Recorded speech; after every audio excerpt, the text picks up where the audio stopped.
Hello, magandang hapon. Dito tayo sa ating workshop. So, update natin. Ito yung bagong kuha nating unit. Ito yung manual na EcoSport 2017 nata to. So, kahit manual yan guys. Ayun, tingnan nyo. So, madumi pa lang. Manual transmission yan. Lahat yan, kahit anong transmission pa yan, anong engine yan. So, dadaan po yan sa ating SOP.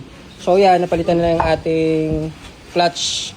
So, syempre kahit manual po yan guys, may clutch pa rin po yan, may release bearing po yan.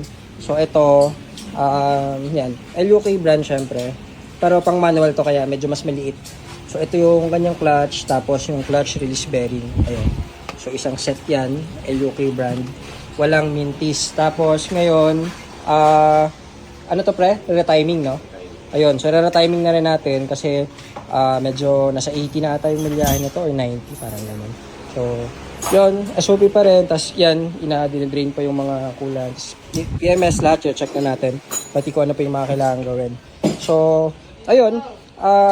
As of now, available pa ata to. Wala pang takers na to.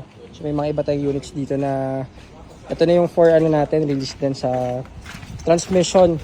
Bababa na to, pre? O tapos na? Bababa pa lang. So, yan, bababa natin yung transmission na to. Ito naman automatic. So, ganun din, SOP pa rin. I-next na natin yan pagkatapos nito. And yan, may mga to for releasing din. Tapos, ano pa ba? Ayan, ito yung mga lalabas natin. So, yun, may marami pa tayong mga gagawin dito. Ihabol natin sa, bago magpasko.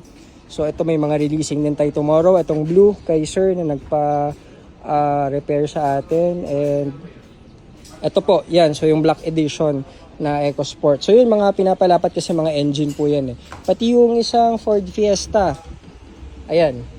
Yan. So kapag kasi inayos yung engine guys, meron yung lead time 3 to 4 days kasi pinapalapat yung makina. Para parang break-in. Hindi agad-agad basta pwedeng itakbo yan, ihataw. So yun, ganun ang checking dito ang SOP. So ito yung mga kaganapan sa workshop. Balik muna ulit tayo sa shop, sa showroom. At dami pang kailangan gawin guys. So yun, thank you po GTA Cars. Maraming salamat.